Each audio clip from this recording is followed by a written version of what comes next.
sa aking FB. Nakalagin na nga ang messenger ko sa iyong CP. Ano bang gagawin para sa akin magtiwala?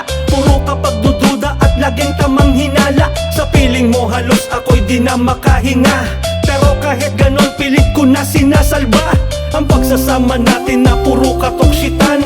Kung sino pa tapat yun pa pinaghihinalaan. Na late lang ng uwi pinapatulog sa labas. Ang pagsasaper ko di na ata magwawakas. Bugbog sarado lagi, grabe ka kung manakit. Mga gamit ko sinira, mga damit ko punit. Wala kang tinira na para ba kung binagyo. Mahal kita kahit ang buhay ko sa'yo'y kalbaryo.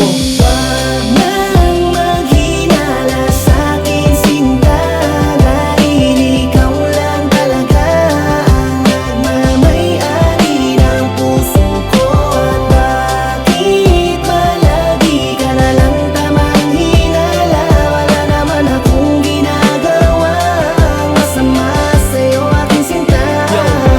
Ano na naman bumabagabag dyan sa isip mo? Hindi na naman maipinta itsura ng mukha mo. Ang mga titig mo sa'kin tila nagbabadya.